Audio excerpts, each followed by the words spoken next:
There's nothing. Only warm primordial blackness. Your conscious ferments in it. No larger than a single grain of malt. You don't have to do anything anymore. Ever. Never, ever.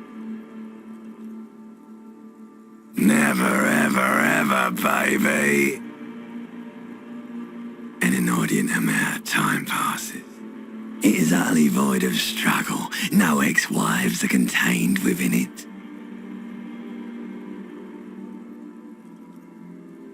An awareness creeps up on you.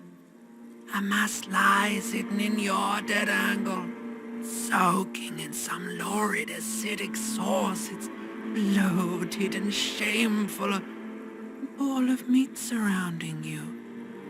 This is a terrible line of questioning, and it will only lead to more awareness of the meat thing. Ex-love, ex-tenderness.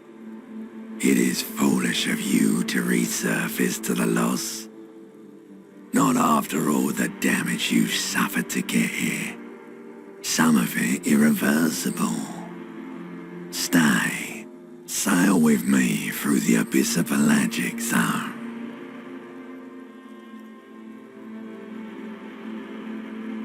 Do you really? You wouldn't like it if I told you what was back there. Why'd you think you had to bludgeon yourself into oblivion? Or did you not sense yourself marinating? Poured so much on yourself, got a bit carried away, did we, Chef? Fear and apprehension. You should ask what's out there first.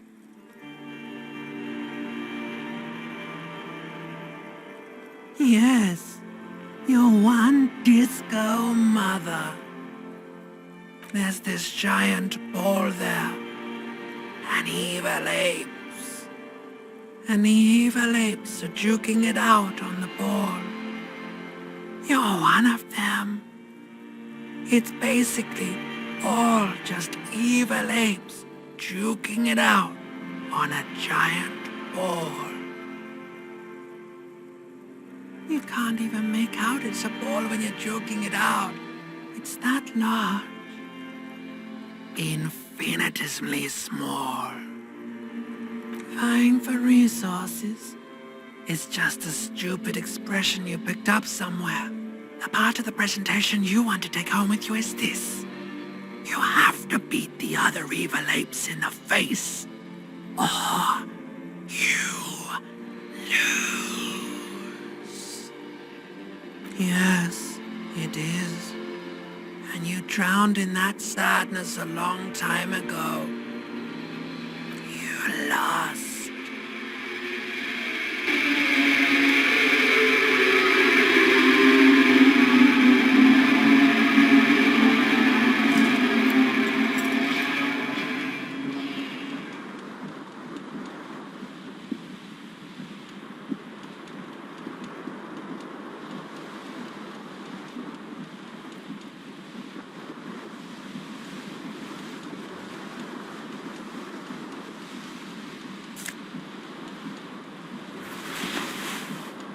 You hear a jingle.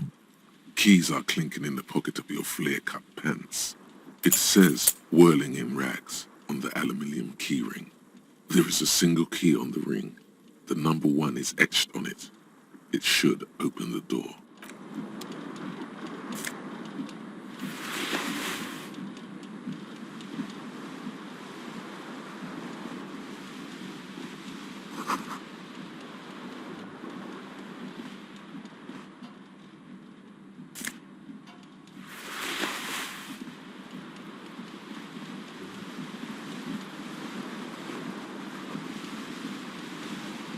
This fan has 2 chain pull switches. One ends in a tiny fan, the other in a light bulb. A truly horrific necktie has somehow attached itself to one of the blades.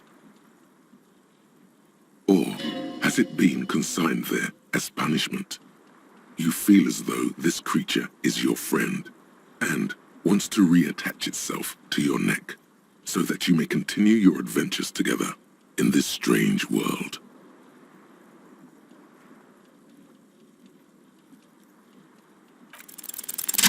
You swoop up and catch the tie. Snap. It's released from the blade. Warning, warning, the necktie is no longer contained. What you have in your hand is a fantastically colorful tie with 4 or 5 different patterns. The knot reminds you of a noose.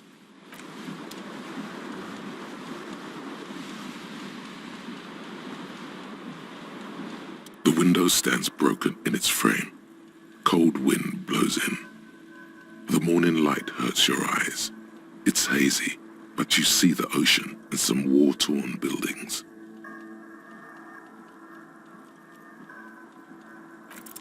The shards face outward. Whatever broke this window came from the inside.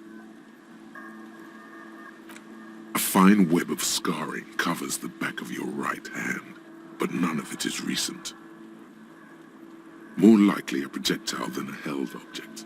There are no fragments on the floor from pulling a tool back in after impact. Something you've done before.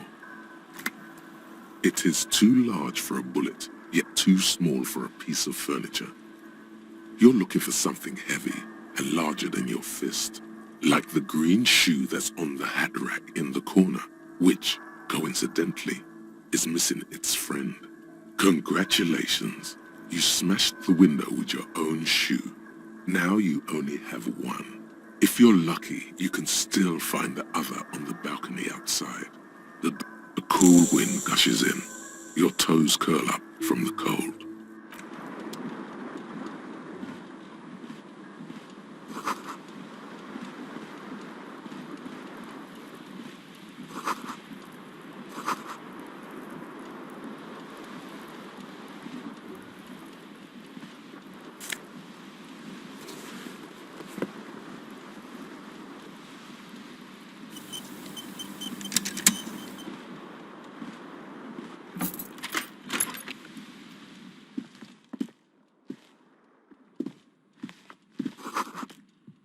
Hello, officer.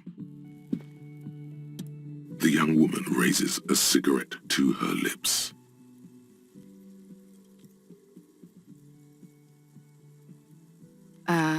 No. There's only one solution to this. You're a businessman. The young woman shakes her head slowly.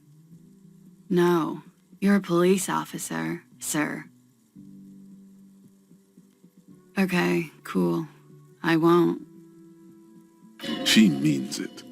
She wouldn't defy authority, however sweaty and bloated it may look.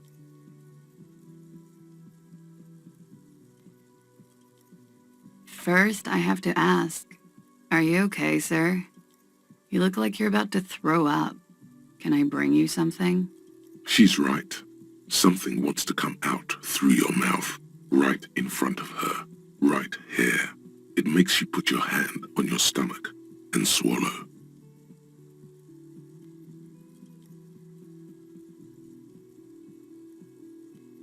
Sir, you've been here for 3 days. On official police business, no less. Couldn't say. In truth, so far, mostly drinking.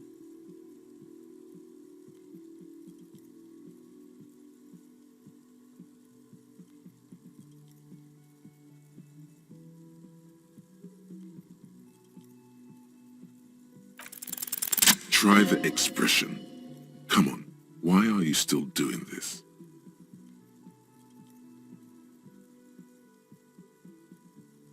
Alcohol raises testosterone levels, especially in men. The levels remain elevated after inebriation ends and the pain begins. You seek comfort. It's only natural. She puts out her cigarette.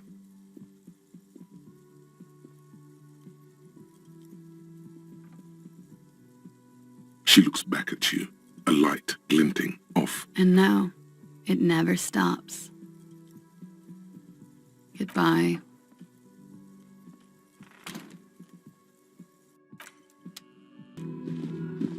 You should pick that fat, juicy cigarette butt from the tray, light it up, and smoke the living shit out of it. The living shit. Your mesolimbic reward pathway does not mince words. It wants smokes. Who knows what you are? A monster, a murderer, the gnome of Jeroma? You feel like a smoker, especially when you look at that juicy, succulent, seductive cigarette stub, still smoldering delicious. How very astute of you. This renders it ineffectual. You should look for a whole cigarette, or better yet, an entire pack. Strike that. A carton. Make sure they're all healthy and able-bodied. Then smoke them all. The idea seems to make your neck expand. Suddenly, the garish tie feels very snug. Or you could not do that. No one is making you.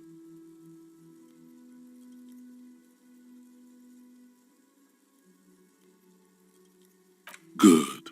Thinking about yummy cigarettes in your mouth is the next best thing.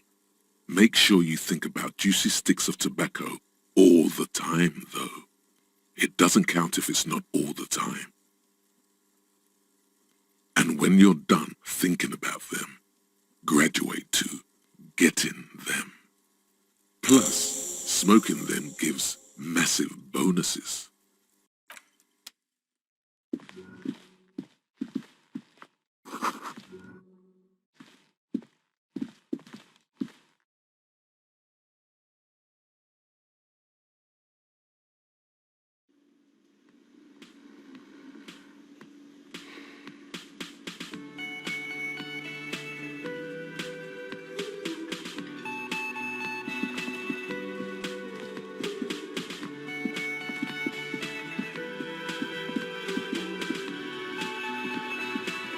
A bespectacled man in an orange bomber jacket is tapping his foot on the floor.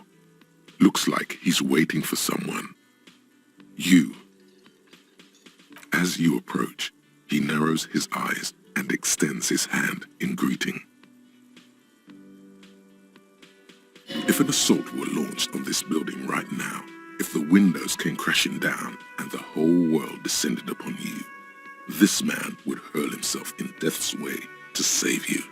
You are sure of this, but why? He is your half-brother.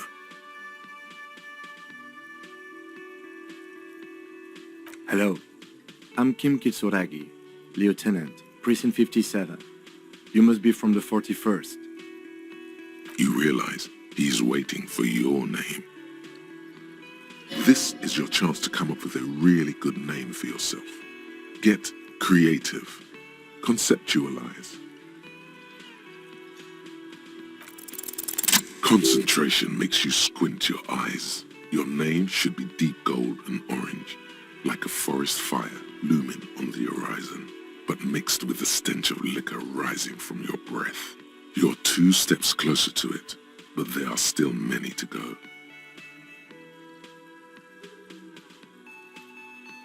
Okay then.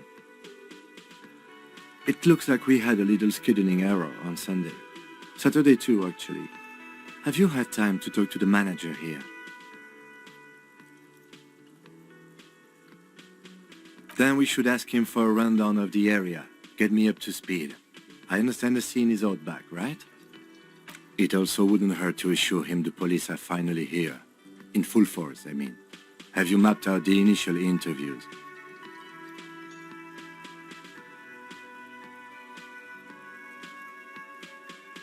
Right. And the interviews? At the 57th, we like to prepare an initial list of persons of interest, and then just skim the surface. Prepare the field, get to know the players. You don't do that? Maybe it's not an inter-district practice. Okay, We'll have time for that after we take a look at the coroner's case. Have you removed the dead body from the tree? Mm-hmm.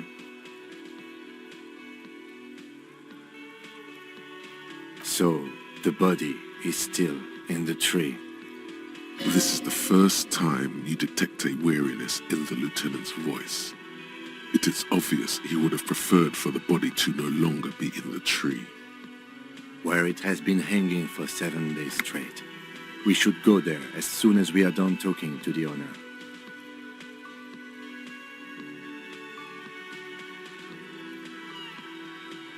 I was sent here to meet a detective from Precinct 41.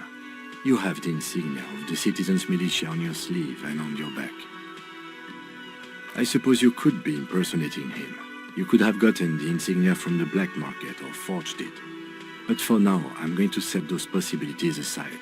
I'm not from the Inspectorate General. Yes. They are not just white rectangles. They bear a halogen watermark with the letters RCM and a pattern resembling the street grid of Revachol West. I would ask you to step into the headlights of my motor carriage, but again, it's none of my concern. I just need you to do your job. You mean you don't have a badge?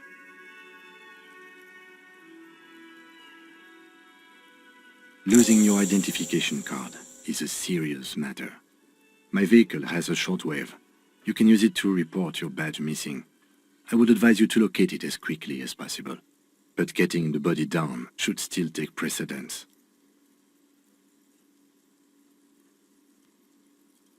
I can see you drank last night and the night before, and that you are still drunk now.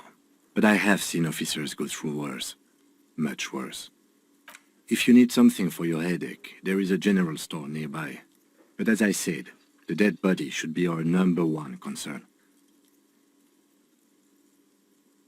After you, officer.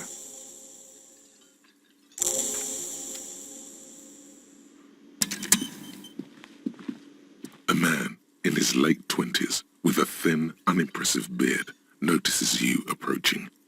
He drops the ledger he was holding and turns to the lieutenant. Could he be irritated with you? He avoids eye contact altogether, like you're not even there. Mr. Garte, right? You run this place. Yes. I am Kim Kitsuragi from Precinct 57. This is an inter-district investigation, so joining me from Precinct 41...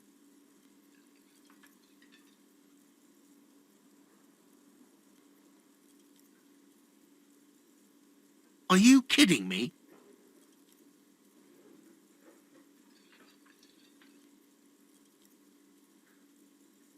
Right. Now, I know it took us a while to arrive at the scene. It also took you a while to call us and report the dead body. It was you who placed the call, yes? No, I only just got here. It was probably Sylvie who called you. She usually works the bar here.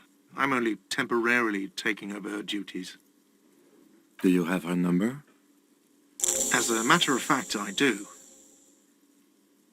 You said you just got here. From where? Are you a local? What, of Martinez? No, I live in Jamrock. I only sometimes come here to keep an eye on the place. This is just one of the many cafeterias I manage. But you still know your way around, yes? In case we need directions. Yes, I know where some things are, but as I said, I don't live here. I just used to work here. And I'm not going to start working here again, if that's what you think. I didn't imply that. Detective. I have everything. You? Yes, he means, do you have questions for me, like a police officer would? Behind this building, there's a courtyard. They hoisted him up on a tree there. That's easy. See that door there? First you exit through that. Then, to your right, you should see a big hole in the fence. A really big one. You can get to the courtyard through there. No need... Does he want you to feel guilty of making that hole? It's implied in his voice. I don't know who killed him. I'm not the police. That's your job. What are you, crazy? Of course I didn't kill him. She went away because none of your business. Extra fine. No, I'm not the bartender. I'm the cafeteria manager. He's very animated all of a sudden. This is clearly a touchy subject for him. I have 3 cafeterias I manage. 3. Get over it. Why would I have a problem with you? You're a hero cop. Yes, you are. A real decorated hero. What did you not do? First you took the body down, then you solved the murder, then you didn't trash my hostel room. Maybe you even negotiated the strike. Oh, it's not. You're right, it's not. He has no respect for you personally, but this man sees himself as a law-abiding citizen, and you a representative of that law. Let's go. Not so fast. You owe me 130 real. No one is saying the multi-pattern necktie you found tied to the ceiling fan can talk. No one. It must be merely imagination. But... Let's bail! Time to push the eject button! Sounds like a responsibility! You don't like those! no, don't listen to him. It's madness. Just talk.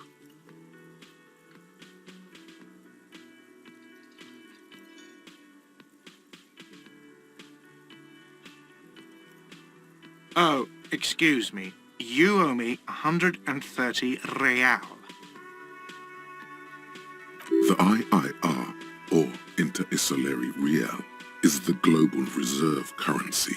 Whatever part of the world you're in right now, it's safe to assume he means you owe him some money. Wow, you're a genius. Yes, that's right, money. You owe this establishment 130 real. Who does that clown think he is? Arrest him!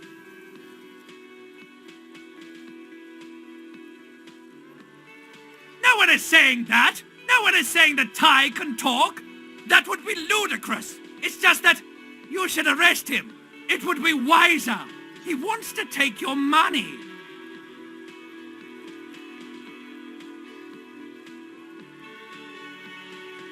The lieutenant looks at you tugging on your garish tie. He puts his hand on your shoulder. If you don't have the money, it's okay. None of us are in this for the wages. That's cop 4. I haven't offered to pay because I don't have any money either.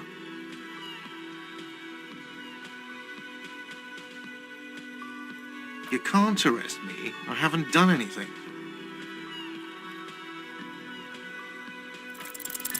From the bottom of your blue soul, a term emerges.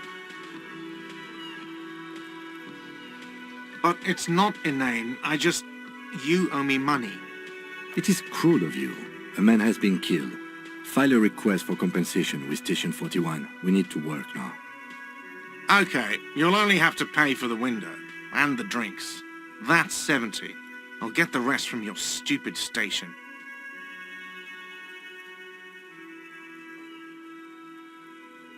The ledger does. The ledger has a memory. The drinks are non-negotiable. There's no way your station will pay for them. Fine, I'll take it off the bill. You want to sleep in a post-apocalyptic shithole? Go ahead, but I'm not giving you another room.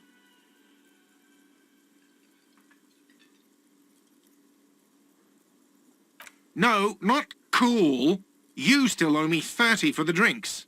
If you don't have it by tonight, I'm not letting you back up there. That's enough now, sir. Good day. By the way, where is home? The address is coming up blank, and this place sure isn't it.